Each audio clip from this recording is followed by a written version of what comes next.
C'est fait, la ville de Saint-Étienne a enfin sa grande mosquée d'une surface de 1400 mètres carrés. L'édifice pourra accueillir jusqu'à 5000 fidèles lors des grandes fêtes religieuses. Sa construction aura nécessité 8 années de travaux auxquels 53 ouvriers qualifiés marocains ont participé. Cette mosquée a été baptisée Mosquée Mohammed VI. Nous avons rencontré Mohamed Moussaoui, le président du Conseil français du culte musulman, qui a expliqué ce choix. Certainement, des interrogations existent sur ce choix-là. Moi, j'ai évoqué surtout le côté amitié franco-marocaine et je pense que cette appellation en est un symbole important. Mais j'insiste également que ce lieu est un lieu ouvert à tous les musulmans de France, quelle que soit leur sensibilité, quelle que soit leur origine. Au-delà même des musulmans de France, ça doit être un lieu ouvert à tous les Stéphanois qui ont participé par leur soutien moral ou financier à son édification.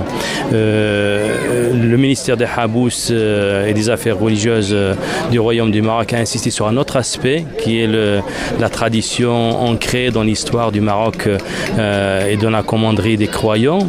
Je pense que les deux approches sont complémentaires et il faut surtout effectivement rappeler qu'avant tout, c'est un lieu de culte ouvert à l'ensemble des musulmans de France, indépendamment de leur origine.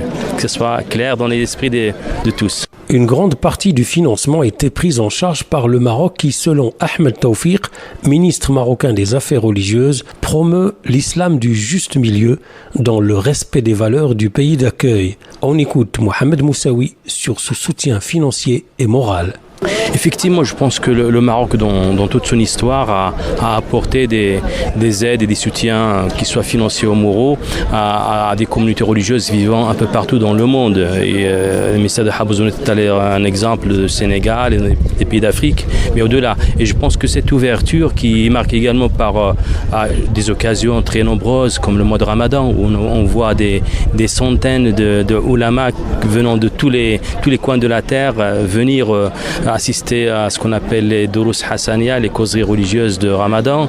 Le Maroc lui-même envoie des psalmodieurs un peu partout dans les coins du monde et des savants musulmans marocains qui partent un peu partout dans le monde et dont la France bénéficie également de cet apport. Je pense que c'est une tradition d'ouverture au monde en recevant et en envoyant. Au moment où le permis de construire de la mosquée de Marseille est validé et où la mosquée Mohammed VI est inaugurée à Saint-Étienne, la question du manque criant de lieux de culte dignes reste posée. L'organisation de l'islam en France en dépend. Je pense qu'inaugurer une mosquée, ça nous rappelle d'abord le besoin qui existe, qu'il faudrait combler. Et je vais rappeler que le nombre ne signifie pas grand-chose. En termes lorsqu'on parle de 2300 lieux de culte, il faut rappeler que dans les 2300, il y a un très grand nombre de petites salles de prière. Et c'est pour ça que j'ai préféré parler de la surface cultuelle pour mesurer les besoins. Et je disais qu'il fallait à peu près 850 000 mètres carrés aujourd'hui pour permettre de satisfaire aux besoins des musulmans de France.